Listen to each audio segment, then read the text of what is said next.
جی بھائی، السلام علیکم ورحمۃ اللہ وبرکاتہ۔ حافظ ابن کثیر نے اپنی تفسیر ابن کثیر میں اور امام ابن جریر نے اپنی تفسیر میں یہ واقعہ لکھا ہے کہ ایک دن نبی اکرم صلی اللہ علیہ وسلم آپ نے پرانے نبیوں کے جو ماننے والے تھے ان میں سے ایک کا واقعہ سنایا۔ آپ نے فرمایا کہ دنیا میں ایسا بھی ہوا ہے کہ اللہ کا ایک ایسا بندہ تھا بنی اسرائیل میں پرانے نبیوں کے امتیوں میں سے کہ 1000 مہینہ تک وہ گھوڑے پہ سوار رہ کے جہاد کرتا رہا ہے، اور پھر دن کو جہاد کرتا تھا، رات کو 1000 مہینہ پورا اللہ کے سامنے وہ کھڑے ہو کے قیام کر کے نماز پڑھتا تھا، نوافل پڑھتا تھا، اللہ سے معافیاں مانگتا تھا۔ یہ بات مفسرین کہتے ہیں جب یہ صحابہ نے سنی نا تو صحابہ پریشان ہو گئے، کہنے لگے اللہ کے رسول 1000 مہینہ وہ ایسے کرتے تھے، ہماری امت کی تو عمریں ہی بڑی تھوڑی ہیں،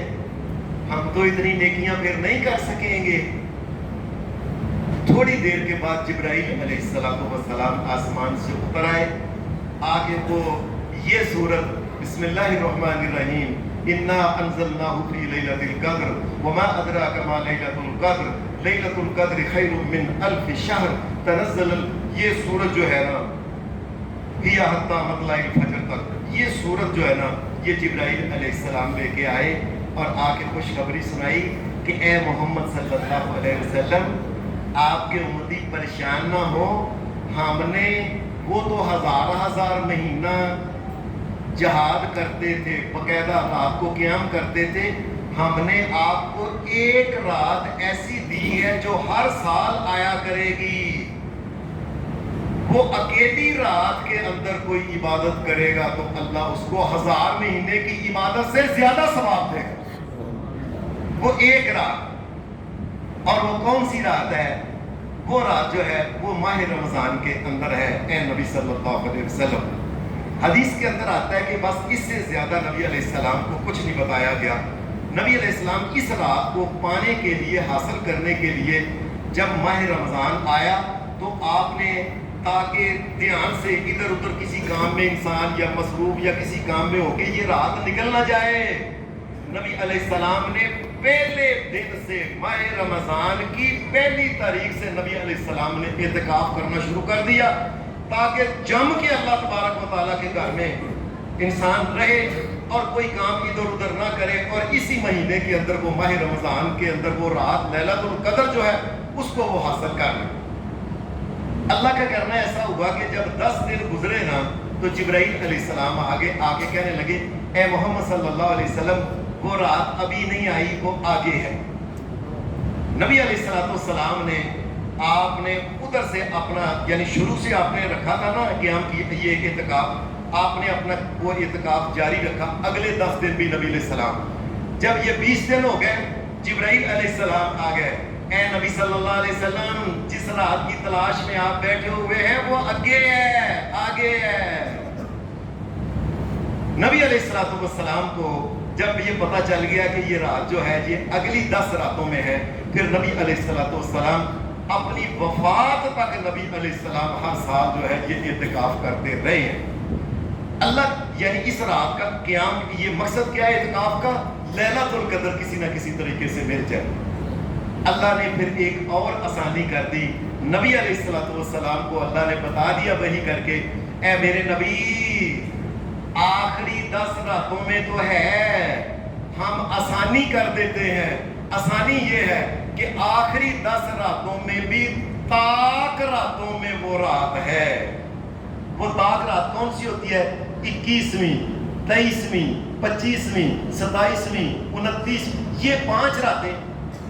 اب کس قدر افسوس کی بات ہے کہ کوئی انسان ان 5 راتوں کو جاگ کے اللہ کے سامنے عبادت کر کے معافیاں نہ مانگے، تلاوت نہ کرے، ذکر نہ کرے۔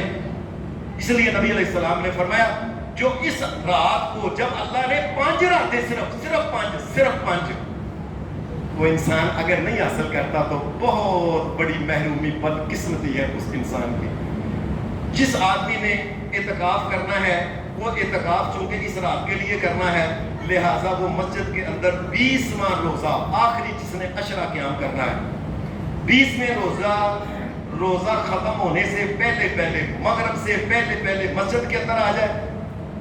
عورت ہو مرد ہو، اعتکاف صرف مسجد کے اندر ہوتا ہے، مسجد کے علاوہ کسی جگہ اعتکاف نہیں ہوتا ہے۔ یاد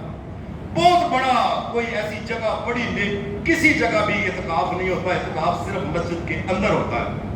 وہ 20واں روزہ جو ہے مسجد کے اندر آ کے کھولیں، ساری رات جو ہے وہ اپنے خیمے سے باہر رہ کے اللہ کے سامنے گڑ گڑائیں تاکہ ذرا دل لگ جائے، اور صبح فجر کی نماز پڑھ کے وہ اپنے خیمے کے اندر چلا جائے۔ یہ اس کا اعتکاف شروع ہو جائے گا۔ اعتکاف کا چونکہ مقصد یہ ہے کہ اللہ تبارک و تعالیٰ کے ساتھ دل کا لگاؤ رکھنا، اس لیے اعتکاف کرنے والوں کو بے مقصد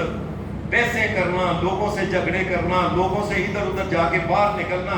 ایویں بے مقصد باہر جانا، ان تمام چیزوں سے شریعت نے منع کیا۔ یہاں تک کہ اگر کوئی عزیز قریبی فوت ہو جائے تو جنازے پہ بھی نہیں جا سکتا، جائے گا تو اعتکاف ختم ہو جائے گا۔ کوئی عزیز قریبی بیمار ہو گیا تو بیماری کے لیے اس کا پتہ لینے کے لیے نہیں جا سکتا، اگر جائے گا تو اس کا اعتکاف جو ہوگا یہ ختم ہو جائے گا۔ بڑا ضروری کوئی کام ہو، وضو ٹوٹ گیا ہے، وضو کرنا ہے، غسل کرنا ہے، اس لیے چلا، یا گھر میں کوئی روٹی دینے والا نہیں کہ گھر میں جا کے روٹی جو ہے وہ لے کے آ جائے یا کھا کے آ جائے، یہ اس کے لیے جائز ہے۔ اعتکاف کے اندر یاد رکھیں، انسان جو ہے اگر عورت ہے تو عورت کو اگر اس کی تکلیف شروع ہو گئی ہے، ماہانہ تکلیف جو ہوتی ہے، اس کا اعتکاف اسی وقت ختم ہو جائے گا۔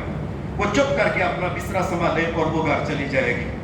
اور اسی طریقے سے اگر مرد جو ہے یہ سویا ہوا ہے اور اس کو ایسے ہو گیا کہ اس کو وہ جنبی ہو گیا،